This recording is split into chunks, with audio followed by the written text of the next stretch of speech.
Good day, viewers. Welcome to our first program for Grade 8 History Lesson. My name is Nathaniel Nawaka, and we are going to look at one of the mightiest empire the African continent has ever known, namely the Zulu Kingdom.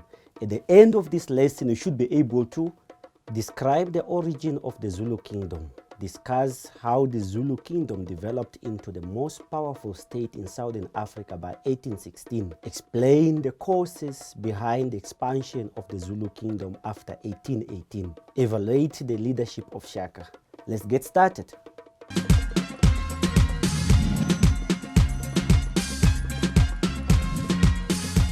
You can already see on the map that Zulu Kingdom was not an island. That means that it lived in an era ruled by one code, which is survival of the fittest only.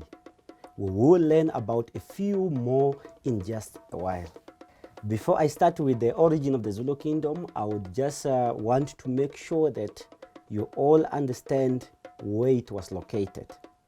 Let us now start by describing the origin of the Zulu Kingdom. 200 years ago, the Zulus were a very small group of farmers who had settled in southeast part of Southern Africa. In the early 1800s, present-day KwaZulu-Natal was sparsely populated by farmers and herdsmen. This area consisted of large grasslands with some forests. Occasionally, they were fighting over grazing, but it was mostly peaceful. This changed when population increased and competition for land increased. People formed large groups for protection and strength. Those large groups often clashed over control of land and cattle. There was intense rivalry between the two of the kingdoms in the area, the Ndwandwe and Muthetwa.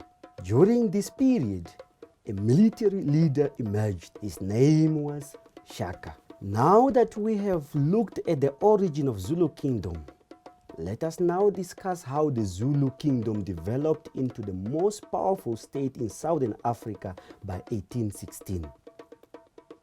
The Zulu Kingdom developed into the most powerful state in Southern Africa because of Shaka's leadership and military tactics. Shaka became the king of the Zulus, assisted by Dingiswayo in around 1816. He joined Dingiswayo's army in 1809 and soon became a commander. As a commander, he helped defeat the Muthetwa and conquered other small chiefdoms around the Zulu Kingdom.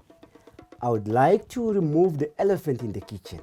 Who was Shaka? In case you get to be asked to write a paragraph about him.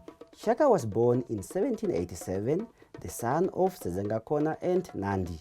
Shaka was stabbed to death on the 22nd of September 1828 by Dingane and Mlangana, his half-brother. He was replaced by Dingane as the ruler of Zululand. He joined Dingiswayo's army in 1809 and soon became a commander. Shaka became the king of the Zulu, assisted by Dingiswayo in around 1816.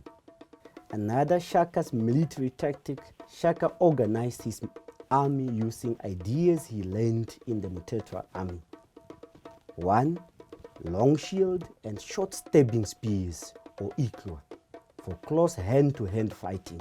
He preferred his soldiers to fight barefoot because he believed that sandals would make them to slip or slow them down in battles. He introduced buffalo or cow horns tactic. The main body of the chase would face the enemy. The two separate groups of impis formed the horns. The horns would run around the enemy and trap them from behind.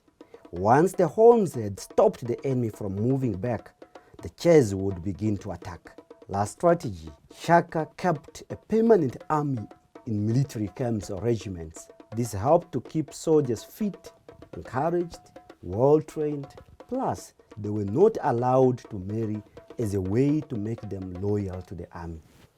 Let us now explain the causes behind the expansion of the Zulu Kingdom after 1818. Shaka's Zulu kingdoms expanded in the following ways. His army became more powerful using various military tactics.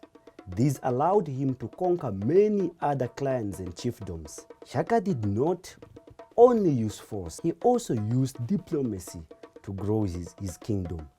the Zulu state was the most powerful state in the area and controlled the trade routes to Delgado Bay, today known as Mozambique. This allowed the kingdom to become even more powerful and wealthy. Let us end our topic by evaluating the leadership of Shaka. Some people speak well of Shaka, while others speak bad about his way of ruling. The Zulu Kingdom was created after the Mutetswa Kingdom broke apart. Shaka successfully controlled the trade routes to Portuguese Delgado Bay.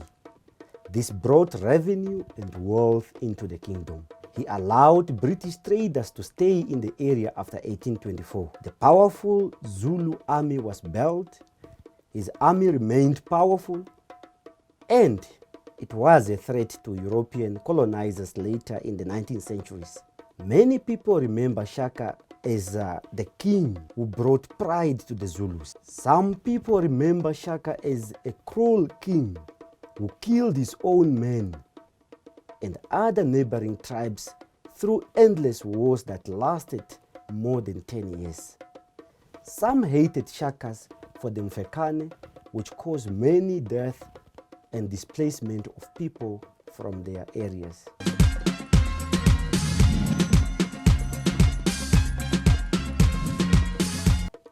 Now that we have come at the end of today's lesson, let us have a look at the Zulu Kingdom. Before 1800s, most of the people living in Southern Africa lived in small chiefdoms. There was intense rivalry between the Ndwandwe, Mutetswa, and later the Zulu Kingdom in what is today KwaZulu-Natal. The African Kingdom of Southeast Africa soon came into contact with a powerful European country, Portugal.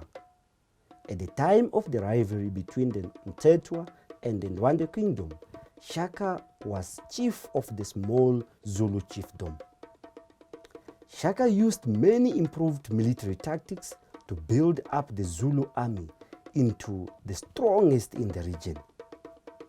In 1820, Shaka's Zulu's army defeated the Ndwandwe's army and drove them into what is Mozambique.